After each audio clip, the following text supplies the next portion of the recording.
Gimana nih posisinya Mas Rahmat? Apakah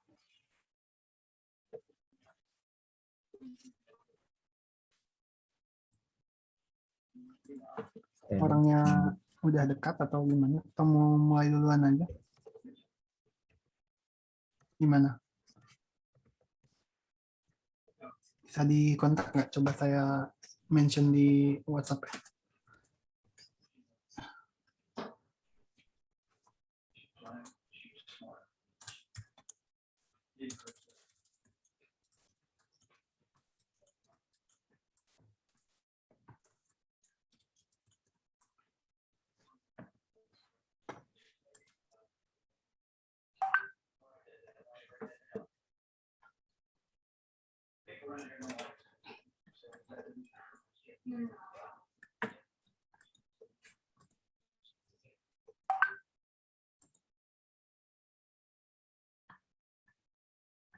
Mau gabung sekarang katanya. Oh, sip.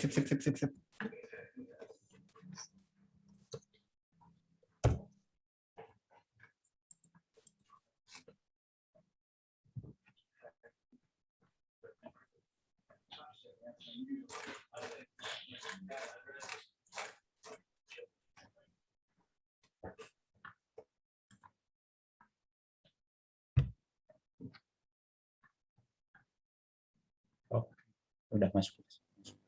Halo Kak, sorry banget Kak, baru bisa join. Nggak apa-apa Mas. Mas bukunya nanti agak nyusul ya. Kalau gitu boleh dimulai aja. Halo teman-teman, selamat malam. Terima kasih sudah menyisihkan waktunya untuk mentoring di minggu ini.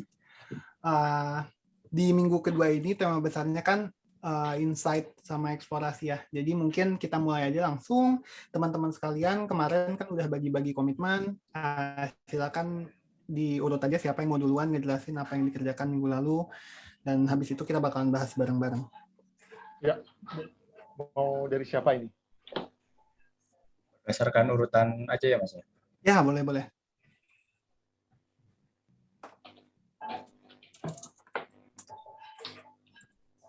Jadi siapa dulu nih yang mau duluan?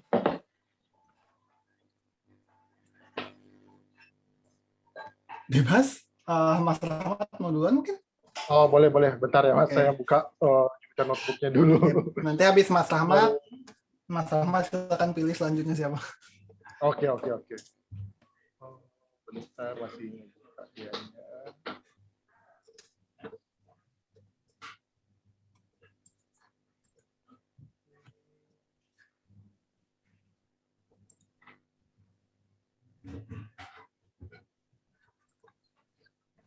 Oh, boleh dikasih kasih apa namanya itu di untuk share screen. Permission buat share screen tuh Mas. Ya, permission.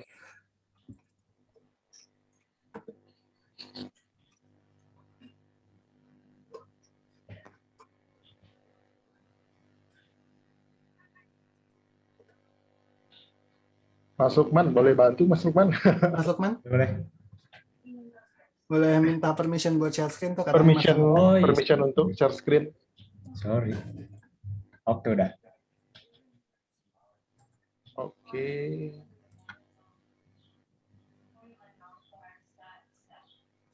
Yes.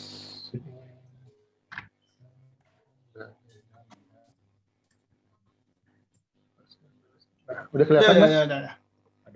Nah, kalau dari saya sendiri sih kemarin tuh ada 5 fitur yang mau dikerjain Mas. Nah, tapi sekarang ini baru 2 fitur karena yang 3 fiturnya lagi kan kayak fitur untuk ordinal data. Oke. Nah, untuk ordinal sendiri saya rada bingung mau dikerjainnya seperti apa Mas. Masih cari gitu Kak. Kayak sebaiknya ordinal data ini untuk yang kita hubungkan ke fitur target itu seperti apa gitu. Oke. Nah, yang pertama itu kalau dari saya itu yang dicek ke target itu dari fitur gender.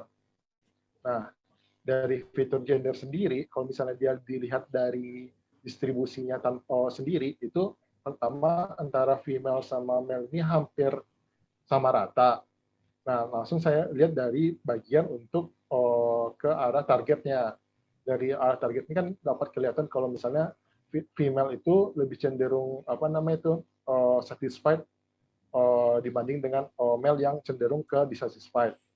Nah, untuk ini kan kemarin saya juga lagi nyari apakah ada apa tuh di apa namanya itu di Google lain atau di mana, apakah gender ini sangat berpengaruh kepada satisfaction di penerbangan. Nah, tadi itu sih saya dapat artikel, dia itu katanya salah satu gender ini memang salah satu yang bisa mengakibatkan apa namanya itu satisfaction di penerbangan. Nah, tapi sebenarnya bukan lebih ke satisfaction-nya, tapi lebih ke mereka jadi loyal atau disloyal, loyal atau disloyal gitu. Nah, itu yang saya dapat dari artikel yang ada gitu. Jadi saya langsung lihat di itu, saya bandingkan fitur gender ini dengan fitur.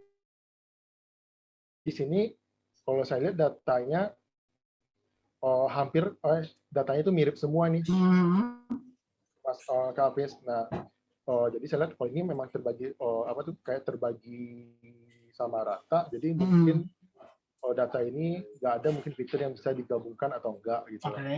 Nah, terus saya lihat dengan apa tuh data yang lain. Di sini kan saya ambil data ordinal. Di sini kalau dilihat dari data ordinal, semuanya itu hampir sama juga bentukannya gitu kan. Distribusinya sama baik gendernya female atau male ya? Ya, distribusinya masih sama juga. Jadi saya kelihatan di sini juga nggak terlalu berhubungan gitu. Nah, yang terakhir itu saya ngelihat dari bagian heat map-nya itu, Kak. Nah, kalau dari bagian heat map-nya, dari yang saya dapat, kalau gender itu dia, mana dia gender? Terus ini saya udah bagi dua antara gender female sama male. Di sini tuh dia itu apa namanya itu korelasi dengan fitur lain tuh terlalu sangat kecil. Nggak terlalu ada ya? Di mana mereka itu di bawah 0,1. Tapi cuman ada dua fitur yang berhubungan lebih dari 0,1, yaitu di bagian fitur target. Fitur target itu dia di 0,21. Nah, sedangkan dan satu lagi di fitur yang flight distance. Flight distance sama in-flight entertainment ada dua. Sama in-flight entertainment ada 3. Sorry, saya kelewatan yang flight distance ini. Jadi ada 3 yang berhubungan lumayan besar ke gender. Tapi ini walaupun dia berkorelasi, tapi korelasi itu masih sangat kecil, di bawah 0,5 itu kan. Jadi mungkin kalau dari saya lihat ini untuk yang fitur gender ini kita is okay ambil, tapi dari sini kan di sini saya ada bagi dua nih, gender female dan male. Nah, jadi kita sebaiknya ngambil salah satu gitu, Mas. Ngambil salah satu, apakah mau gender yang male atau gender yang female, karena isinya itu antara 0 dan 1. Sama aja ya, jadi redundan. Sama aja. Ya, datanya redundan. Jadi saya ambil salah satu, karena di sini yang korelasinya negatif itu gender male, karena kita mau meningkatkan satisfaction-nya customer, jadi saya ambil gender itu, saya drop gender female aja, jadi diambil cuma gender male-nya gitu, Kak. Nah, itu untuk yang apa namanya si gender. Nah, yang kedua itu untuk type of travel. Ini proses yang saya lakukan tetap sama sih. Pertama saya ngelihat itunya perbandingannya. Di sini kelihatan kalau misalnya customer-nya Investico itu lebih ngambil ke arah bisnis travel untuk type of travelnya, tipe jenis jenis travelnya. Jadi kalau dari sini saya bisa lihat kalau misalnya customer di Investico ini pasti mereka datang karena urusan bisnis. Jadi mereka itu yang membeli tiket ke Investico itu dari perusahaan atau misalnya ada perusahaan yang udah kerjasama dengan Investico. Nah, terus saya lihat dari fitur, saya hubungkan dengan fitur targetnya. Di sini kita lihat kalau misalnya yang personal ini lebih dissatisfied daripada sedangkan yang bisnisnya dia malah satisfied gitu. Nah, jadi kelihatan kalau misalnya orang yang personal, kalau misalnya perusahaan ini kemungkinan karena kerjasama lah yang saya info yang di atas, sedangkan kalau personal dia lebih kurang suka dengan yang memang tujuan untuk berlibur, mereka tuh kurang suka dengan servis yang diberikan sama Invistico. Nah, saya bandingkan dengan fitur lainnya. Di sini ada pertama yang fitur kategori lain. Di sini ada saya bandingkan dengan loyal atau disloyal. Terus ada gender sama kelas. Nah, di sini kalau untuk loyal dan disloyal, saya lihat, wah ini kedua, walaupun dia personal travel atau business travel, dia kemungkinan besar dia pasti akan loyal gitu ya, pasti akan loyal gitu. Nah, apapun bentukan jenis travelnya. Sedangkan yang gender juga pun sama, mereka itu mirip itu antara personal dengan business travel itu grafiknya mirip. Nah, sedangkan di kelas ini berbeda.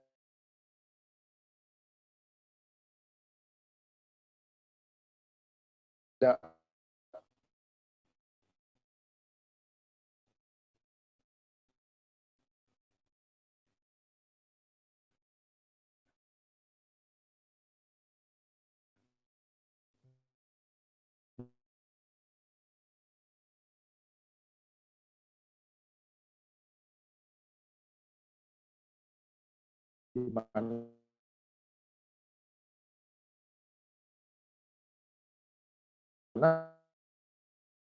kalau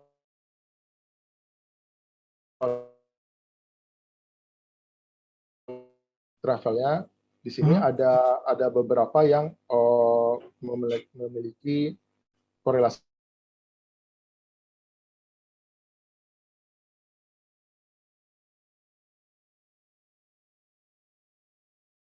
sama kelas bisnis. Kelas bisnis maksudnya kelas tiket kelasnya. Nah, jadi apa namanya tuh di sini juga dapat disimpulin kalau misalnya si fitur tab of travel ini apa nama tuh pastinya kan tadi kan kita mau gabung dengan fitur kelas.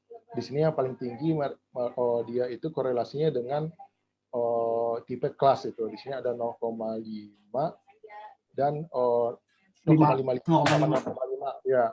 Dua ini kan besar. Jadi dari headmap ini kesimpulan saya untuk menggabungkan si type of travel dan tiket kelas ini lebih diperkuat atau keinginan saya itu Kak gitu. Jadi itu untuk yang di bagian si tipe of travel. Nah, yang selanjutnya sih saya tadi pengen ngerjain yang check-in service Kak. Tapi saya ada karena di sini ya itu modelnya ordinal. Nah, saya bingung ini bagaimana untuk proses proses pengecekannya gitu. Saya udah nyoba beberapa, terakhir saya nyoba Pairplot masih belum muncul gitu Kak. Itu sih kalau dari saya Kak.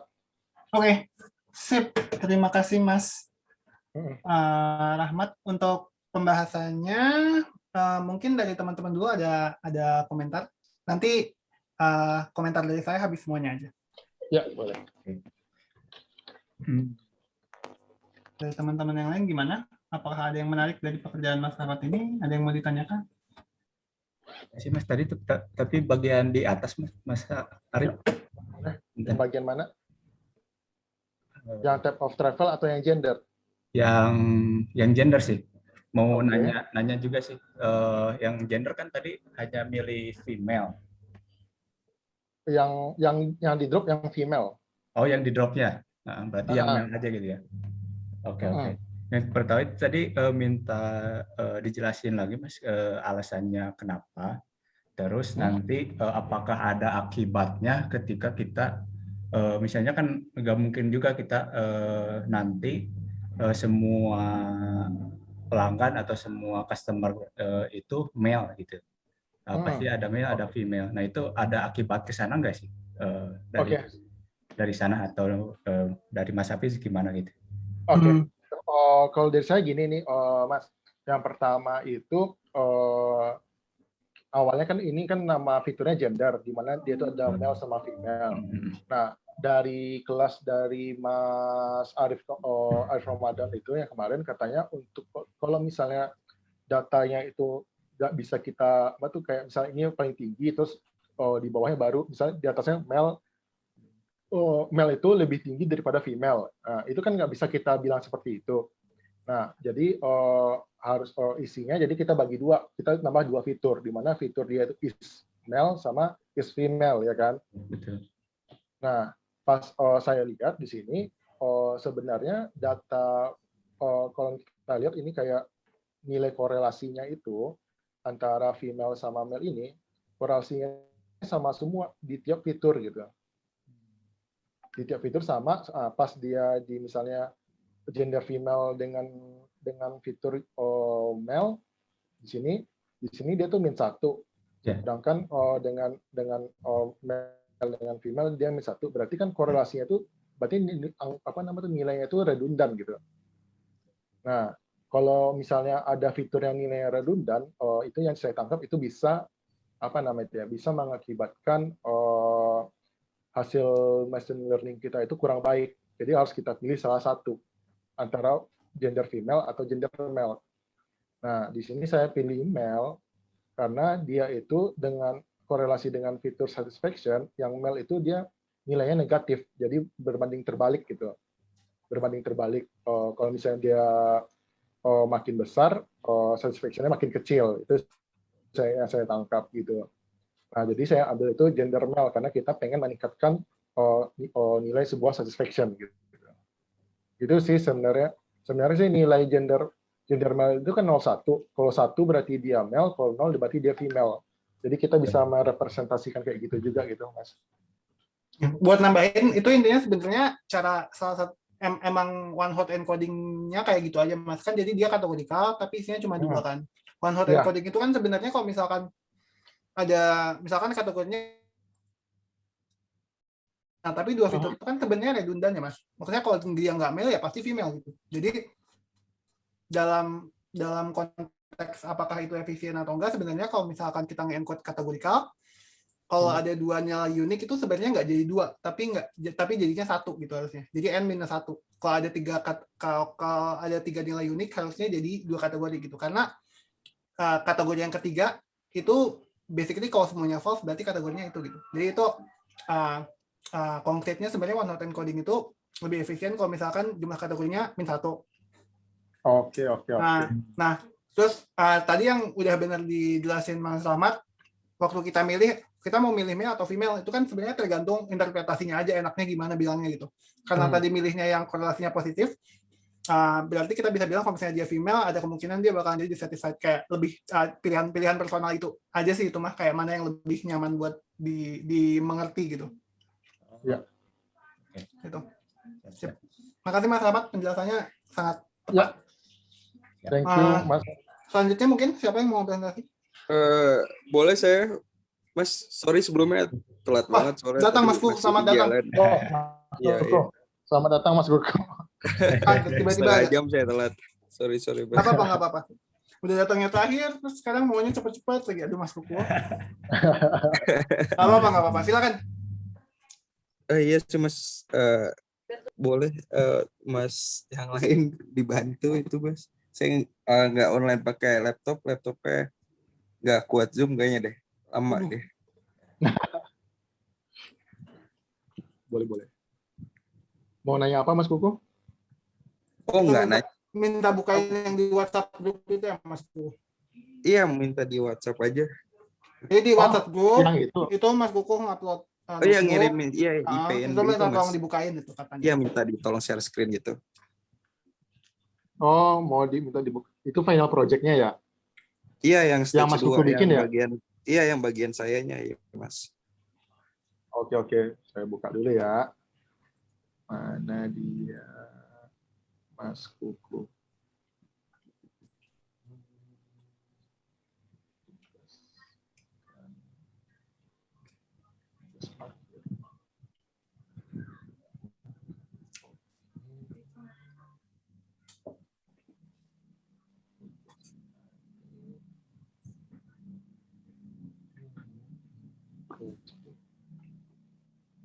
Ya, mau nanya apa Mas Kuku? Ini punyanya Mas Kuku. Ini Mas Kuku mau nanya atau mau jelasin yang Mas Kuku bikin? Jelasin jelasin progres aja sih, Bos. Bukan jelasin ya, cuma tolong bukain. Oh, Kalau mau jelasin Iya progres. dari atas. Oh, bukannya saya. Kalau kita nggak jelas. Kenapa? Oh Mas mau tadi jadwalnya mau Masih- Mas Arif masih di sisi, duluan atau masih di gimana? sesi saya itu. Masih di sesi saya, Mas Kuku. Oh masih di sesi Mas Arif. Astaga. Apa enggak lanjut aja. Enggak boleh kok mau lanjut. Oh, kalau mau lanjut juga boleh. Boleh kalau maksud Silakan, saya Mas mau Kuku. lanjut presentasi, siapa yang lanjut presentasi selanjutnya gitu. Oh ya udah kalau misalkan masih Oh. maksudnya ongoing tuh tadi Mas Arif ya masih ongoing Ya, ya? ya. Soalnya kalau misalnya nggak ada yang Oh nanya, iya maaf nggak Mas ada saya yang nggak tahu mau kalau masih bertanya ongoing. lagi. Kalau masih ongoing Ada nggak yang lain? Oh, iya, Tunggu dulu udah. bentar. Ada yang lain yang mau nanya masalah dari yang kerjaan Mas Arif atau enggak? Kalau enggak, Atau Mas Hafiz juga kalau misalnya mau tanya juga boleh, Mas. waduh. Oke, bentar ya. Kalau dari saya sebenarnya nggak ada, semuanya udah cukup jelas. Wait. Komentarnya.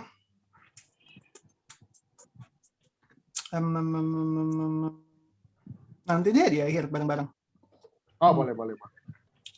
Nanti pertanyaan ke Mas Hafiz terakhir juga ya, Mas Hafiz? Iya, boleh. Oke, siap. Oke, kalau gitu lanjut. Itu aja. Kalau nggak ada yang bertanya, mungkin lanjut ke yang next Yang person. Mas Kuku tuh. Ya. iya Kuku. sorry.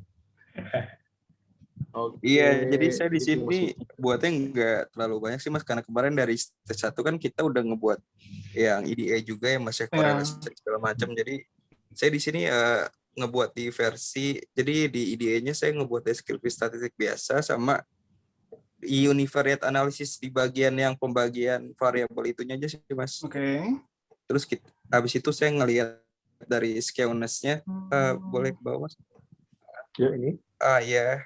Ini kan diluat dari pertama dari box plot sama displotnya nih Mas. Oke. Ini box plot. Habis itu bawahnya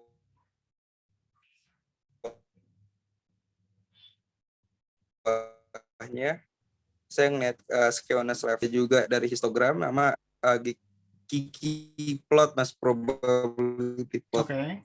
Jadi kalau dilihat dari sini semua yang saya dapat itu yang variabel itu angkanya kecil, nggak ada yang lebih apanya dari yang minus?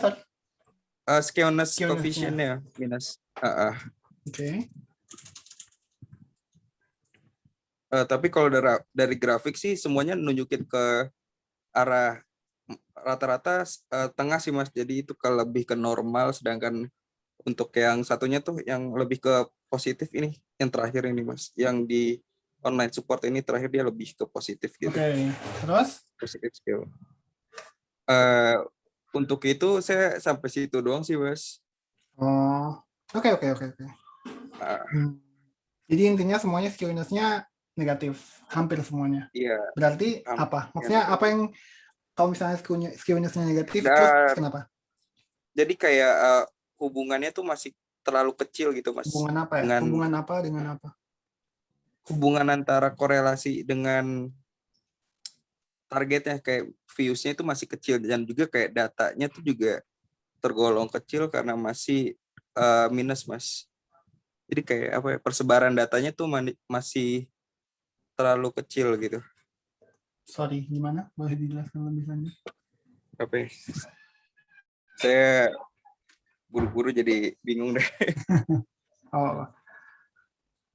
Iya, jadi kalau misalkan kalau normal berarti kan nggak ada yang datanya tuh tidak apa ya Mas ya? Kalau normal skewness-nya 0, berarti distribusinya normal. Skewness-nya Berarti distribusi normal. Misalkan di sini distribusi inside Wi-Fi service-nya normal gitu, paling banyak 3, terus kiri kanannya sama gitu kan. Iya. Terus? Kalau ini kan mendekatinya tuh normal ke angka 0, tapi ada yang terakhir tuh di online support itu dia lebih ke positif. Ada yang positif. Mayoritas negatif, mendekati 0, tapi ada yang positif. Iya, mendekati positif. Habis itu juga kalau misalkan dari datanya bisa kita lihat kalau misalkan hubungannya tuh masih terlalu kecil gitu Mas, hubungan antar korelasinya. Itu dilihatnya dari mana? Dari heat map correlation atau gimana? Iya, dari heat map sebenarnya bisa dilihat, tapi saya nggak masukin Mas. Sorry banget, lupa. Kan kemarin karena udah ada, cuman kalau di heat map kan memang kecil tuh. masih di angka 0, di bawah 0,5. Oke. Jadi dari situ korelasinya dikit, terus dia sebarannya sinusnya kayak gitu. Iya, kayak gitu, Mas. Oke. Dari yang lain, teman-teman, mungkin ada yang mau nanya atau misalnya mau menambahkan atau tertarik dengan suatu bagian yang di ini Mas Kukuh? Mungkin bisa ditanyakan. Kalau enggak, oke. Siapa tuh? Oh, Mas Kukuh. Oh iya, Mas. Mau nanya dong. Itu saya kemarin kan kita juga ada ngerjain pakai Ggplot ini. Nah, sebenarnya saya mau tahu sih fungsi Ggplot itu sebenarnya untuk ngelihat apa sih gitu sebenarnya gitu.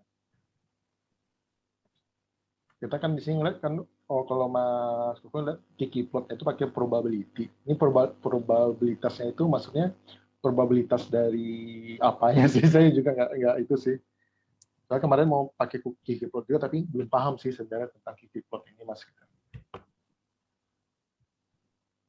Jadi kalau misalkan di Ggplot itu kemungkinan misalkan gini, Mas, misalkan garisnya itu menunjukkan sumbu 45 derajat. Jadi kalau misalkan 45 derajat itu indikatnya tuh good fit, bagus gitu. Oke. Jadi kayak lebih banyak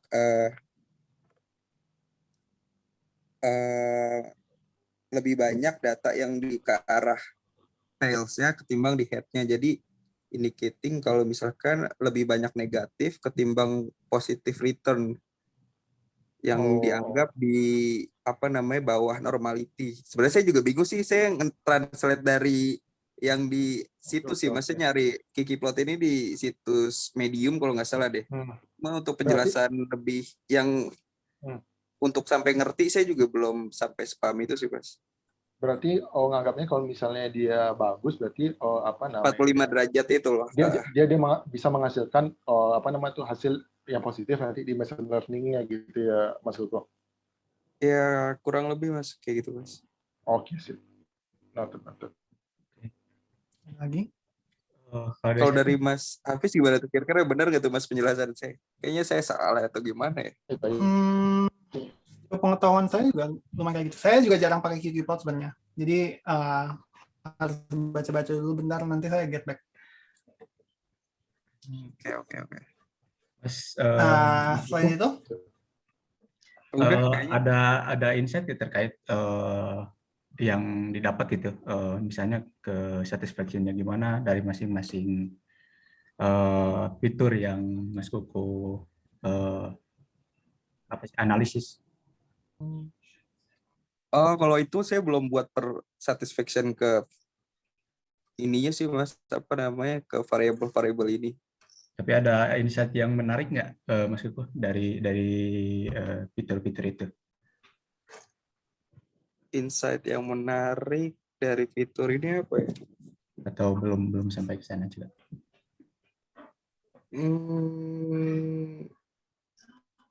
Enggak, Mas.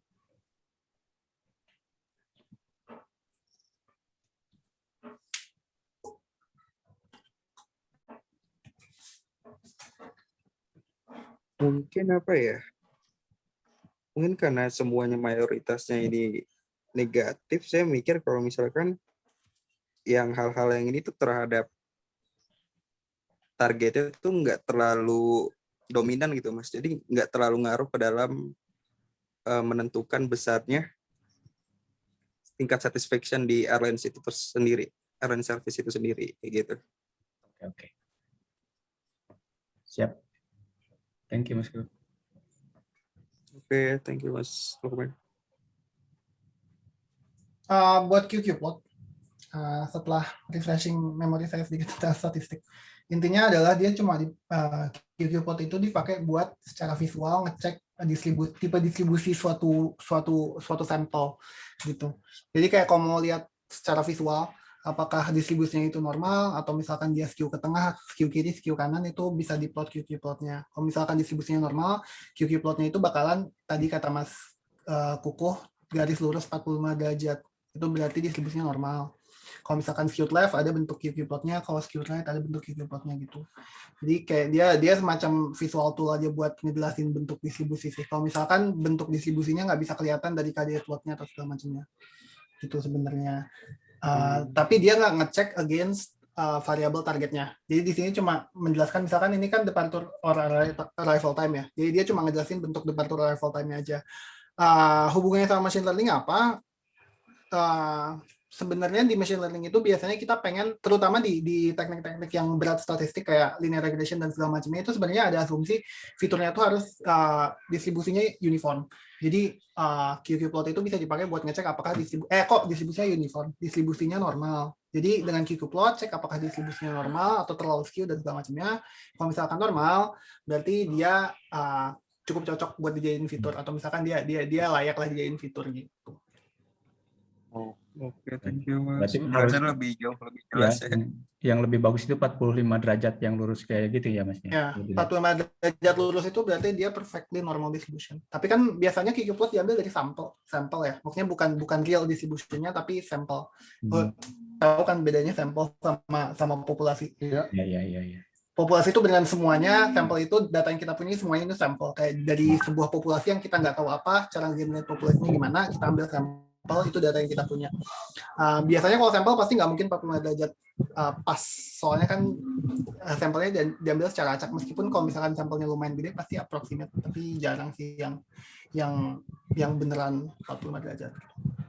Kalau dilihat dari QQ plot yang di situ, semuanya roughly kelihatan agak normal sih. Kayak lihat garisnya kan kayak gitu ya. Gitu aja. Oke. Oke, terima kasih Mas Kuku. Kemudian selanjutnya. Boleh dilanjut saya. Mas Lukman ya, mau share sendiri ya Mas Lukman. Oke. Silakan Mas Lukman.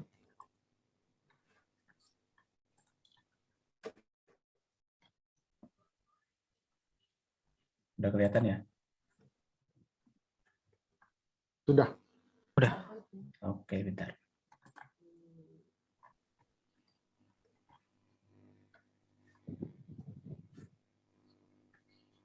Oke. Ini sebetulnya saya hanya payungnya sama aja sih, kayak yang baru ngelanjutin gitu. Saya lebih tertarik ke berhubungan antar fiturnya, Mas. Lebih neliti ke sana sih kebanyakan. Tapi nanti dapat insight yang menarik sih. Ada satu artikel juga yang menarik sih. Apalagi lagi kondisi pandemi ini berhubungan. Menarik. Nah, ini yang saya analisis itu empat fitur: cleanliness, class, flight distance, sama customer type. Tapi nanti ada tambahan satu sih. Saya tertarik di type of travel-nya, berhubungan sama empat fitur ini. Ini kalau secara satisfaction-nya bisa dilihat juga, ini sebetulnya semakin cleanliness, semakin bersih gitu ya, ini semakin satisfaction gitu ya, semakin bagus satisfaction-nya. Kemudian kalau dilihat ke kelasnya, satisfaction-nya yang ternyata yang paling sedikit atau yang paling rendah itu satisfaction-nya ada di kelas ekonomi. Ekonomi ya, sama tadi mirip yang ditemuin Mas Ahmad. Oke. Sama kalau di kelas bisnis yang paling tinggi justru. Kemudian ini flight distance, memang kalau nanti mungkin bisa dilihat di bawah, itu ada di antara 1.000 sampai 3.000 yang paling rawan dissatisfied sebetulnya. Oke.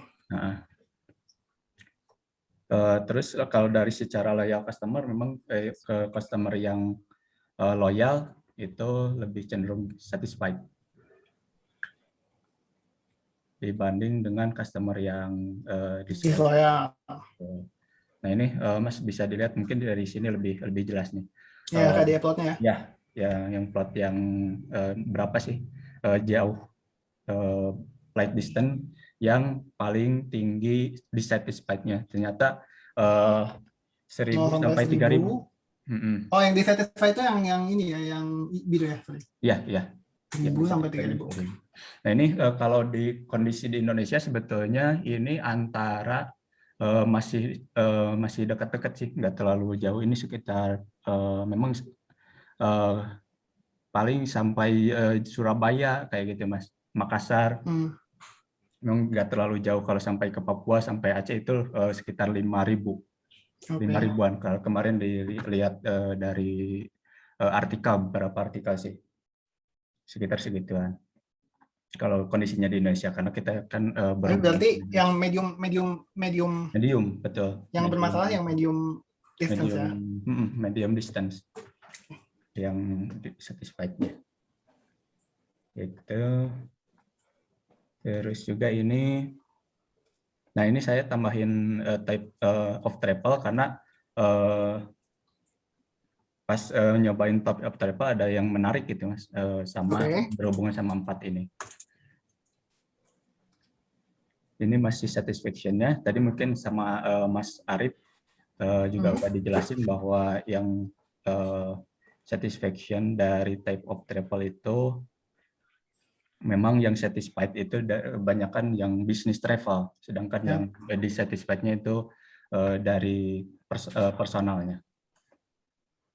Kemudian ini dilihat dari keempat fitur, tapi berdasarkan masih satisfied sebetulnya ini.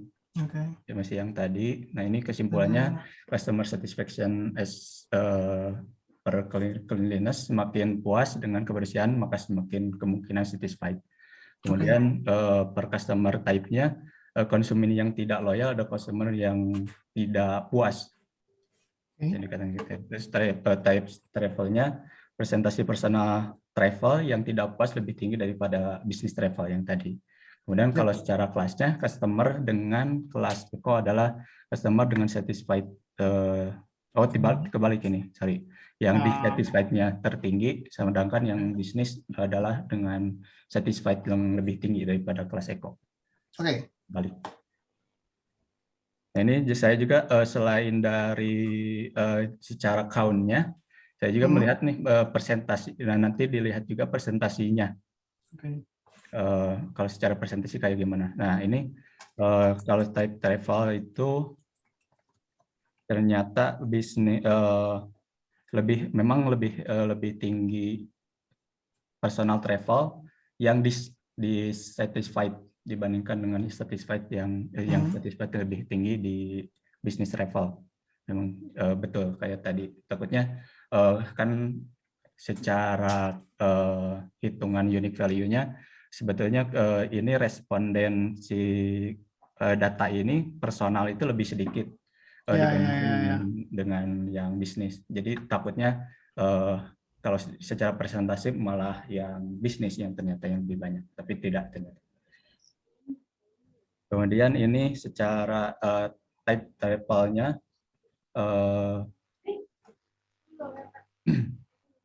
ke kelasnya. Kelas yang paling banyak menggunakan type secara travel, yang banyak menggunakan kelas mana gitu. Itu ternyata kalau di bisnis, di kelas bisnis memang banyak menggunakan kelas bisnis juga untuk perjalanan bisnis. Kemudian kalau personal banyak menggunakan kelas ekonomi. Kemudian ini dihubungkan dengan customer ke kelasnya, bagaimana masing-masing apakah kayak gimana gitu bentuknya. Nah ini customer kalau kelasnya yang loyal customer itu memang lebih memilih lebih ke bisnis kelas sama eco. Tapi sebetulnya ini dipengaruhi juga sama jumlah responden yang tidak terlalu imbang antara loyal antara bisnis sama kelas eco. Jadi bakal banyakkan yang bisnis karena bisnis itu respondennya ternyata lebih banyak. Kemudian, dan ini mungkin ada kesimpulannya, loyal customer paling tinggi adalah kelas bisnis. Kelas bisnis personal banyak menggunakan personal travel, kemudian kelas bisnis banyak digunakan oleh bisnis travel juga. Kemudian kelas yang paling tinggi di satisfaction-nya adalah kelas eco. Jadi mungkin nanti kita ketika ngasih insight atau milih apakah ini satisfied atau enggak dan memilih dan memberikan insight itu fokus ke personal travel yang eco kalau menurut saya. Dan nanti juga akan diperkuat sama data dari eksternal gitu Mas. Kenapa milih itu? Kemudian ini dibandingkan dengan customer type yang loyal atau tidak loyal, bagaimana ke kelasnya, mereka milih mana. Nah, ini hampir imbang sih, sebetulnya ke cleanliness juga kayak ini, ke bisnis kelas juga sama, yang mirip ya. Jadi nggak ada perbedaan sebetulnya.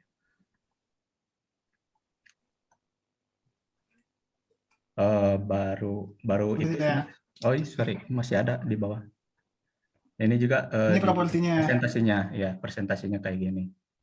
Loyal customer itu 52% berasal dari kelas bisnisnya, kemudian 40% dari eco, yang 7%-nya eco plus. Ini juga sama sih. Yang kelas yang disloyal itu berasal hampir imbang antara customer yang bisnis sama yang kelas eco. Ini sama sih, ya sama yang di atas. Gitu. Jadi saya juga mau share dikit nih terkait type of travel ini. Kenapa saya milih yang kalau kemarin ada beberapa di final project-nya ternyata milih bisnis yang difokuskan untuk yang diberikan insight-nya. Ini malah saya dapat insight baru bahwa di pandemi ini kelas bisnis itu dibatasi sekarang sama perusahaan-perusahaan untuk menggunakan biayanya untuk melakukan perjalanan lewat udara sih sebetulnya. Itu menariknya. Jadi kalau misalnya fokus ke bisnis ada itu ya ternyata. Iya, kalau di kondisi sekarang. Nah ini jadi menarik karena kalau sekarang itu mereka di penerbangan memang strateginya sedang fokus ke personal travel. Karena banyak yang liburan, lebih banyak yang liburan dibandingkan dengan bisnis travel. Bisnis travel kayak gitu Mas. Ini sih, tapi kalau secara dataset juga memang ini kan yang satisfied itu, yang dissatisfied itu memang yang kelas personal, eco gitu Mas. Mungkin itu sih yang saya PR-nya gitu ya ceritanya. Insight-nya. Oke, terima kasih Mas Lukman. Teman-teman sekalian, ada yang mau? Mas, saya mau nanya Mas Lukman. Boleh. Yang tadi kalau nggak salah yang kelas per cleanliness apa ya? Cleanliness itu boleh coba dilihat nggak? Jadi kalau nggak salah tadi tuh yang cleanness-nya itu 4, satisfaction itu lebih tinggi ketimbang yang 5. Itu kenapa ya Mas? Totalnya lebih banyak.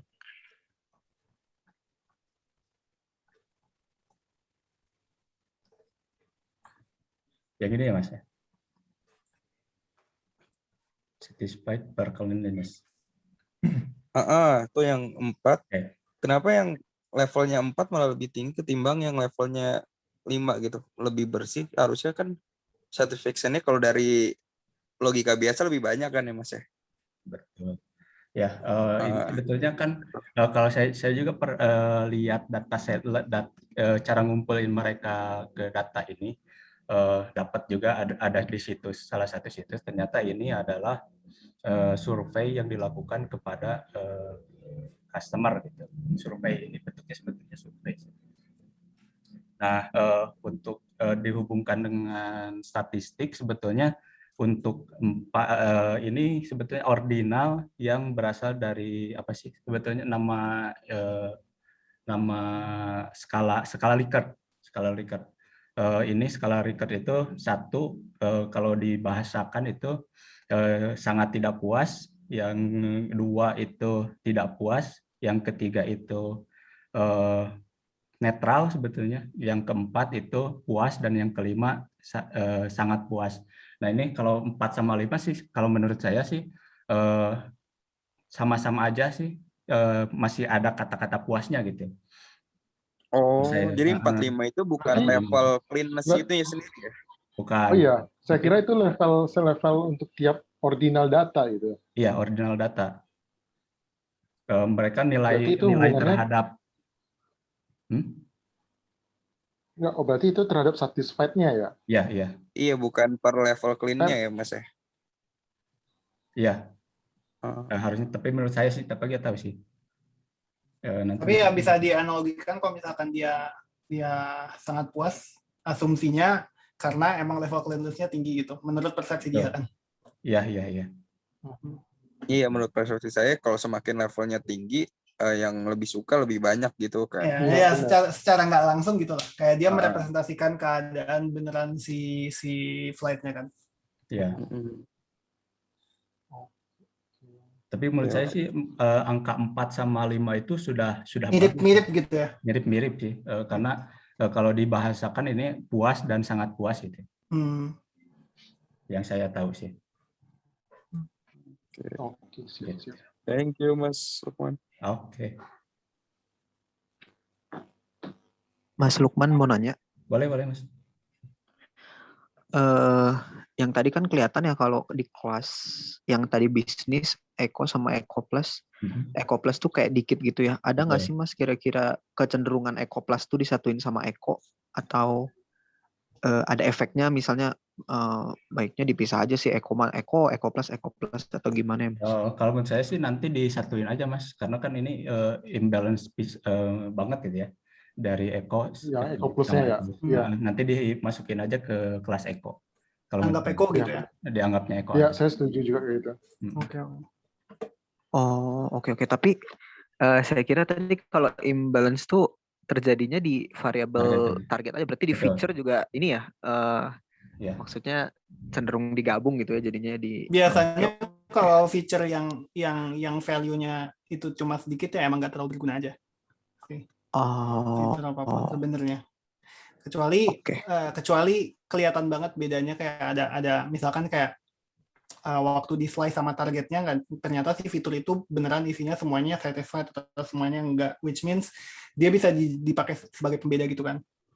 Tapi kalau misalkan kelihatan slicingnya sama targetnya sama aja, sama misalkan Eko sama Eko Plus, terus kayak distribusi satisfied sama nggak satisfied-nya kurang lebih sama, bisa membuat modelnya lebih sederhana kalau misalkan dia digabung, dia lebih efisien, lebih cepat dikit, meskipun dikit ya, tapi kayak interpretasinya juga bakalan lebih gampang aja kalau misalkan value-nya dikurangin.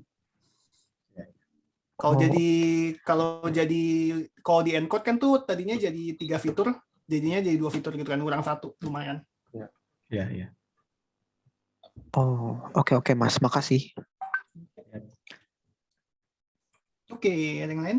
Enggak? Ya udah kita move on aja ya, karena durasi.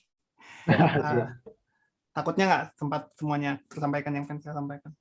Selanjutnya silakan Mas Lukman, tolong dipilih. Mas Jil aja ya, soalnya saya bantu share. Oke. Silakan. Boleh. Oke. Yang ini ya Mas ya? Boleh coba. Search. Yang heat map ya? Notebook deh kayaknya. Oh, notebook. Saya cari dulu. Jadi udah di download.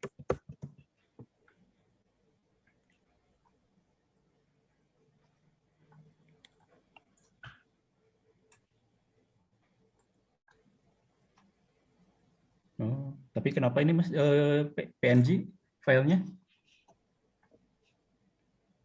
Bentar. Kalau nggak, Mas Erik dulu deh.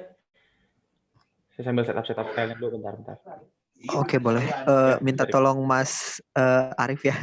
Mas. Oh, saya aja. Itu tadi katanya mau itu. Bentar. Atau Mas Lukman boleh yang ready. Minta tolong punten.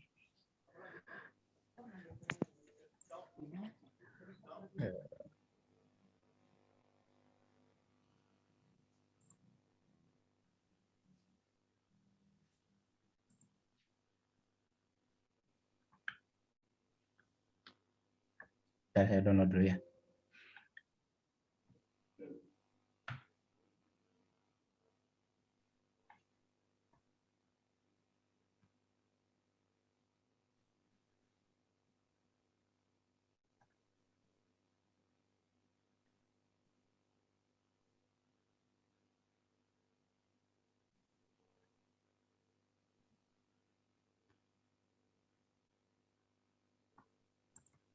Oke, bentar, buka dulu. Final project.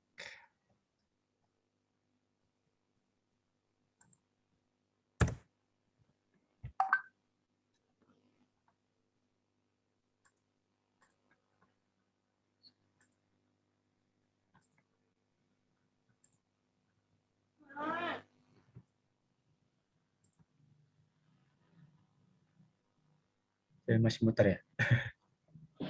Oh iya benar Mas. Nanti langsung ke bawah aja ya Mas. Ada judul stage 2. Oke. Waduh. Aduh. Bisa nggak Mas? Atau mau saya itu nih, saya coba cek dulu deh. Mas.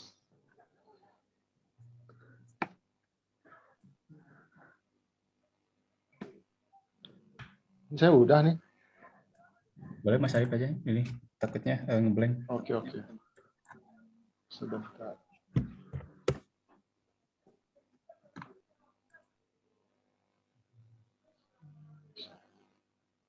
Benar nggak yang ini Mas Erik? Iya, betul Mas, ke bagian bawahnya aja Oke. Mas. Rada terus ya terus. Oh terus. Masih ke bawah nih. Wow, oke. Kalau udah stop ya. Ada stage 2 tulisannya sih Mas benar ya. Harusnya habis ini. Nah, ya sip. Oke, thank you Mas Arif. Ya. Mohon maaf sebelumnya Mas Hafiz. Saya zoom-nya error nih di yang ada Python-nya. Jadi saya progresnya kan ngecek nih buat feature ada 4 ya, Edge, Get Location, Onboard Service, sama Lightroom Service. Terus saya coba ngecek dari box plotnya, kelihatan yang feature onboard service tuh ada pencilan. Cuma kalau terlihat dari box plotnya tuh datanya kan cukup besar, dinilai yang besar juga gitu ya, puas sama onboard service-nya. Jadi menurut saya nggak apa-apa dan ya berarti pencilan di situ adalah sebagian kecil sebenarnya, karena si box plot itu kan merepresentasikan 50% ya kalau nggak salah si kotak itu tuh, karena kan dari 25 key 1 sampai key 3 gitu. Jadi saya nganggapnya itu sebagian besar data di situ. Itu dari box plot. Ke bawah lagi Mas Arif. Nah, ini kalau dari histogramnya, kalau dari usia itu kelihatannya memang cukup normal, bisa kelihatan cukup normal. Tapi kalau di variabel lain, ini kan variabel ordinal di feature get location. Nah, di situ paling banyak memberikan nilai 3, atau mungkin tadi kalau kata Mas Lukman skala Likert ini netral gitu. Tapi kalau di feature yang lain yang onboard sama Lightroom Service itu paling banyak memberikan nilai 4. Mungkin di sini memang ya mungkin penilaian orang ya, perfeksionis itu kan 5 ya. Jadi orang tuh cenderungnya ngasih 4 mungkin di sini gitu kelihatannya. Ngasih 5 gitu ya. Iya. Mungkin kayak aduh saya masih ngerasa kurang di sini di situ, jadi kayak nggak perfect nih gitu. Mungkin ya kelihatannya gitu Mas dari sini. Terus ke bawah lagi Mas Arif.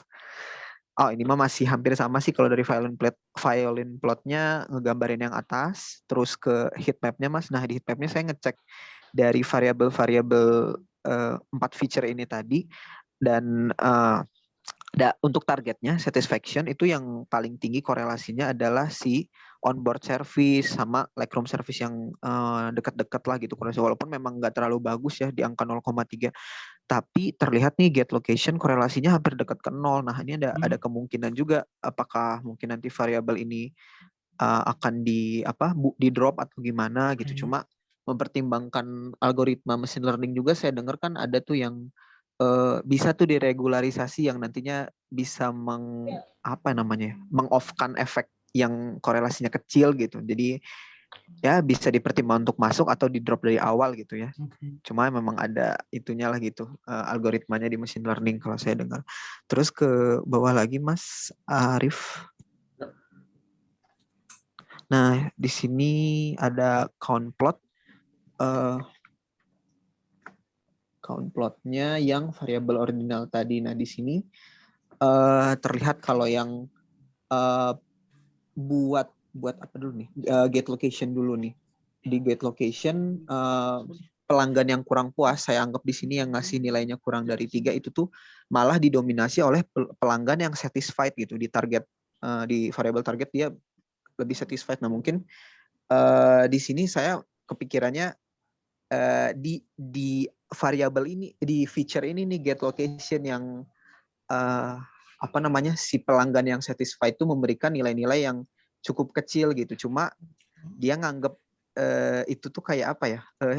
Ya minor lah gitu. Jadi kalau secara overall dia puas, tapi kalau buat di get location-nya apa namanya? Dia cenderung kurang puas gitu, makanya dikasih nilai kurang dari 3 gitu.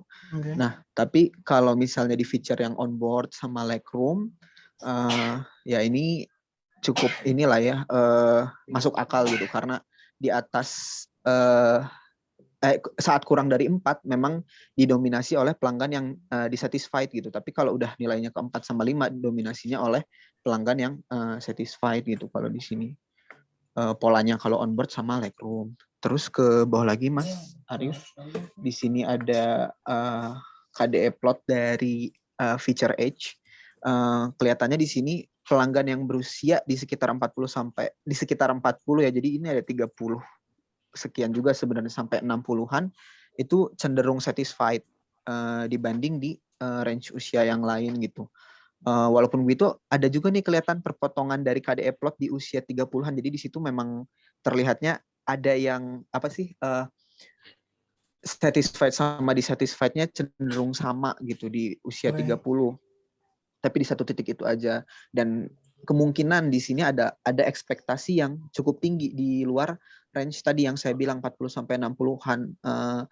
Maksudnya penilaian mereka gitu ya terhadap servisnya. Jadi menarik gitu sebenarnya untuk dicek. Kenapa Mas? Strict gitu umur segitu.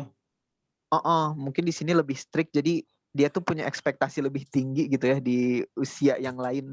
Jadi sebenarnya menarik juga untuk dicek apakah sebenarnya di usia-usia tadi yang di luar 40 sampai 60-an dia tuh ngasih nilai jelek tuh kemana gitu, ke servis apa gitu. Sebenarnya itu tadi dari sini yang saya dapat insight-nya. Terus ke bawah Mas Arif, ini saya nampilin pair plot. Sebenarnya saya tadi mau ngasih tadi si insight yang tadi apakah di sini terlihat atau enggak, cuma tapi enggak kelihatannya ini sangat ya. Sangat bertumpuk. Nah, jadi mungkin tadi saya jadi nyimpen pertanyaan juga mungkin untuk teman-teman atau Mas Hafiz juga, apakah ada visualisasi yang tepat buat ngecek. Jadi kita tahu nih sebenarnya di usia yang tadi di luar 40 sampai 60-an dia tuh ngasih nilai jelek tuh ke servis yang mana sih gitu, biar mungkin kita bisa ningkatin pelayanan di situ. Walaupun terpikirnya lagi adalah ya itu sebenarnya bukan dihubungkan sama variabel target ya, apakah jadi redundant kalau misalnya ngecek kayak gitu atau gimana gitu Mas. Dan mungkin sampai sejauh ini sih Mas buat progres saya begitu Mas. Oke, sip. Quick answer aja buat jenis plot yang bisa dipakai. Sebenarnya stack bar plot gitu juga mungkin udah cukup sih. Atau bar plot biasa kan nanti dia ngeplot. Terus atau enggak ya lihat aja kayak instead of pakai visualisasi, lihat aja kayak di group by terus dilihat proporsinya, persentasenya gitu.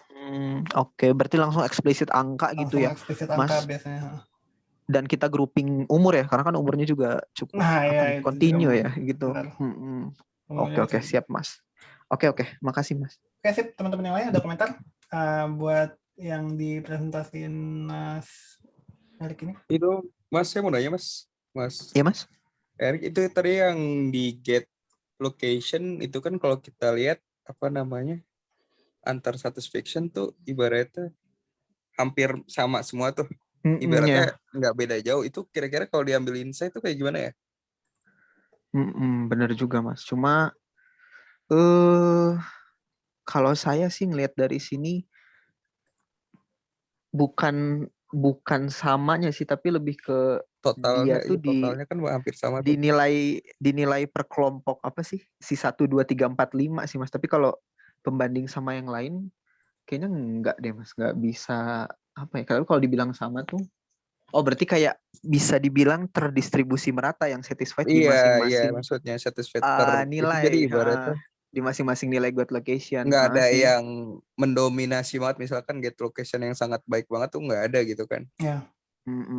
Benar-benar Mas. Kalau nggak ada Bisa polanya sih bisa dari dibilang ya nggak relevan aja di get location. Iya. Gitu. Makanya tadi mungkin terlihat dari heat map-nya juga kan dekat ke 0 ya buat Minus gitu korelasinya. ya. Maka tadi ada kemungkinan mau di drop kah atau gimana gitu buat si feature get location ini begitu. Oke. Thank you Mas Erik. Ya, thank you juga Mas.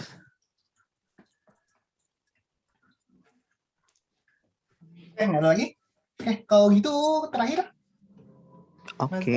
Saya Mas. Sip. Thank you semua dan thank you Mas Arif. Boleh tolong itu? Boleh saya ya? Udah dikirim lagi ya Mas Zil? Ya, yang terbaru coba ya. Sama saya aja ya. Oh boleh. Bebas deh. Udah tampil.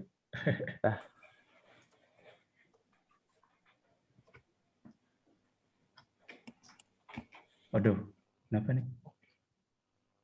Ayo gimana? Lah, Error lagi. kenapa ya?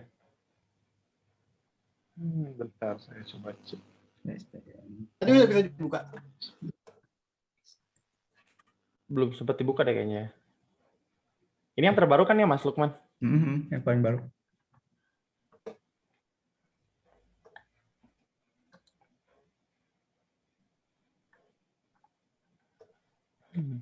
Apa ya? Bentar, gue coba cek di itu gue ya. Boleh coba di Mas Rahmat. Oh sama juga sih. Sama juga. error. Sama ya? Atau nanti saya lihat kerjanya terpisah aja di Mas. Boleh. Saya ini aja kali ya. Dikirim personal aja, nanti saya kasih komentar di situ. Oke. Berarti semuanya udah ya. Kalau gitu saya coba dari semua presentasi tadi ngasih general impression terhadap tugasnya, yang kurang apa dan yang bisa diperbaikin apa. Secara umum sebenarnya di fase 2 ini kejarannya exactly seperti yang teman-teman kerjakan. Kalau misalnya saya boleh bilang, kerjaan teman-teman di fase 2 ini semuanya sudah tepat dan cukup bagus dan relatif lebih bagus daripada kelompok-kelompok saya zaman dulu di batch sebelumnya. Mungkin karena banyak contohnya juga kayak alhamdulillah. Jadi udah cukup tepat, teman-teman bisa mencari insight yang menarik yang nanti bakalan dijadikan semacam story untuk dipresentasikan gitu kan. Jadi yang dicari di fase 2 ini memang itu gitu. Kayak tadi misalkan Mas Rahmat sama Mas Lukman ngejar-ngejar dari kelas type of level, ternyata ketahuan kalau misalkan ada kelas tertentu yang lebih banyak di satisfied-nya, terus kayak type of level tertentu korelasinya apa dengan kelas tertentu, itu sangat bisa jadi sesuatu yang diceritakan ke stakeholder gitu. Jadi ada masalahnya di kelas ini, di type of level ini gitu. Jadi ini yang harus jadi perhatian. Tadi kan katanya yang mau jadiin perhatian yang ekonomi, karena tadi ada apa istilahnya, ada insight juga dari luar kalau misalkan sekarang penerbangan bisnis itu jauh lebih sedikit. Menurut saya itu udah jadi satu poin yang cukup bagus dan bisa ditaruh di final presentation. Teman-teman cerita tentang itu gitu. Itu salah satu story yang bisa teman-teman taruh di final presentation. Gitu. Saya juga lumayan salut sama teman-teman yang udah bisa nemuin beberapa insight dari fitur yang menarik yang masih bisa dikejar menurut saya, kayak tadi distance, age, itu kan kelihatan polanya ada ya. Itu bisa dikejar lebih jauh di slice lagi, kayak age mana, maksudnya distance mana itu, misalkan kayak distance hubungannya sama type of level apa, distance hubungannya sama kelas apa, age hubungannya sama gate apa, dan segala macam kayak gitu. Jadi itu bisa dikejar lebih jauh lagi, dan itu nanti kalau misalkan keluar ternyata ada insight apa, itu yang bakalan dipresentasiin gitu. Jadi in terms of insight, saya rasa kerjaan teman-teman ini udah cukup aman, tinggal digali sedikit lagi lah. Kan tadi udah dapat satu ya, cari lagi kayak insight 1 atau 2 lagi gitu untuk dipresentasikan di akhir. Gitu. Nah, beberapa hal teknikal. Tadi Mas Rahmat nanya gimana cara kita handle data ordinal. Tadi siapa tadi yang jelasin tentang datanya itu sebenarnya hasil survei? Mas Rahmat ya? Lukman. Mas Lukman kalau nggak salah. Mas Lukman. Yeah. Itu. Jadi cara nge-handle-nya tergantung contextually kayak apa. Salah satu hal yang bisa dilakukan tadi kan kata Mas Lukman, Mas Kuku ya? Mas Lukman ya benar. Kata Mas Lukman kayak ini sebenarnya 4 sama 5 sama aja kayak satisfied. Yang satu satisfied, satu sangat satisfied gitu. Kayak bisa dikerucutkan lebih kecil datanya. Jadi misalkan tidak satisfied, neutral, satisfied. Tapi secara umum cara nge-handle data ordinal ya gitu aja sebenarnya, kayak bisa dianggap data numerik kalau misalkan data poinnya banyak, tapi karena ini 5 bisa dianggap aja jadi data kategorikal. Nggak ada teknik yang terlalu spesifik buat data ordinal gitu sebenarnya. Gitu. Yang lumayan saya rasa teman-teman sudah nangkap di situ adalah ya kayak tadi age yang 40 sampai 60 itu kan aneh sendiri tuh, kayak banyak banget yang satisfied di situ. Nah, jadi age ini mungkin bisa di-engineer jadi kategorikal, kayak yang di atas 40 atau di bawah 40 gitu. Nanti mungkin bakal ada pola baru yang muncul, mungkin nggak tahu, tapi itu bisa dicoba. Oh, di kelompok umur kayak misalkan muda, adult sama yang senior tua, gitu ya, Mbak? Nah, jadi itu bakal lebih gampang dicerna dan diceritakan daripada kalau misalkan tipe datanya masih numerik gitu lah. Oke. Ya. Berarti nanti untuk range-nya itu dicari, kita lihat dari data luarnya ya Kak. Kira-kira misalnya gitu disebut muda gitu. Ya gitu, kayak lagi-lagi bisa lebih gampang ditarik ke data luar dan segala macamnya. Oke. Berarti termasuk yang distance juga kayak gitu, bisa kayak gitu ya? Distance juga bisa kayak gitu, kayak bilang aja kayak short distance, medium distance, long distance, kayak cek kayak apa keadaannya sekarang gitu. Kurang lebih, tapi approach teman-teman sekalian mayoritas dalam mencari insight menurut saya sudah cukup tepat, di arah yang tepat, dan tinggal ya jalan dikit lagi sampai ketemu beneran insight-nya apa yang nanti mau dibawa ke presentasi akhir gitu. Bentar, apa lagi ya? Satu lagi yang agak teknis tapi tadi udah diinin Mas Lukman. Tadi kan Mas Arif pertama ngeliatin proporsinya tuh masih angka mentah ya. Biasanya kalau misalkan ngebandingin distribusi itu jangan lihat angka mentahnya tapi lihat proporsinya, persentasenya, Mas. Oh, oke. Soalnya kadang-kadang kalau lihat angka mentah di bar chartnya kan kelihatannya gitu ya, yang satu timbang, yang satu enggak. Padahal kalau misalkan lihat presentasinya ya sebenarnya jauh gitu, atau enggak sebenarnya dekat gitu. Jadi selalu lihat presentasi kalau misalnya mau ngebandingin proporsi gitu kan. Lihat presentasinya gitu. Itu, dan yang mungkin perlu saya mention dan teman-teman mungkin belum ngerasain adalah sebenarnya beda persentase yang teman-teman rasa sedikit itu sebenarnya signifikan. Kayak mungkin teman-teman ngelihat distribusi yang bedanya cuma kayak 4%, 3% itu kurang lebih sama gitu ya kayak. Yang satu misalkan, yang satu 54, 46, yang satu 60-40 gitu. Itu kan bedanya cuma 4% gitu kan.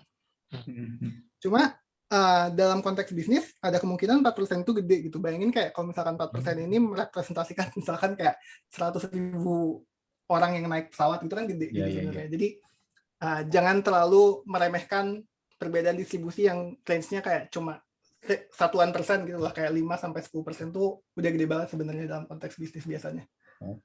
Kayak peningkatan 1% tuh udah gede banget sebenarnya. Kalau misalkan tadinya dia revenue-nya kayak 1 miliar jadi 1 miliar 100 juta gitu kan. Iya benar. Ya betul. Jadi ya kan. Jadi pesannya adalah dalam ngelihat data, membandingkan data, pertama lihat proporsinya, yang kedua jangan terlalu meremehkan perbedaan proporsi yang kecil. Itu sebenarnya kalau misalkan diceritakannya dengan baik itu bisa jadi kelihatan sesuatu yang gede. Gitu. Nah, terakhir komentar saya dan mungkin suggestion yang bakalan teman-teman perlukan adalah, kan teman-teman sekarang udah lumayan banyak nih insight-nya, kayak ada beberapa fitur yang kelihatannya bisa jadi suatu insight atau story yang bagus. Nah, nanti kalau misalkan ternyata insight-nya kemungkinannya ada banyak, gimana sih cara milih insight yang harus dipresentasikan gitu, yang mana yang bagus, gitu kan? Saran saya gimana cara milih insight yang bagus adalah mana insight yang berhubungan dengan sesuatu yang bisa kita sesuatukan. Jadi mana yang actionable, istilahnya kalau di bisnis. Misalkan tadi teman-teman nemu insight berhubungan sama get location, teman-teman menemukan insight berhubungan sama misalkan legroom gitu. Dari get location sama legroom, kalau misalkan saya adalah si maskapainya, apa sih namanya? Kok saya lupa?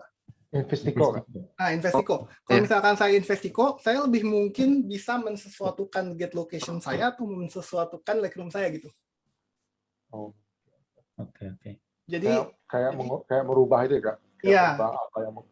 Ya, kan sebenarnya insight itu adalah intinya kayak, kita nemuin sesuatu, kita harus sesuatukan gitu kan. Insight ini adalah sesuatu yang harus disesuatukan. Apa sih saya ngomong apa sih? Tapi intinya insight itu ada Ya, paham, untuk Kak. di action gitu kan.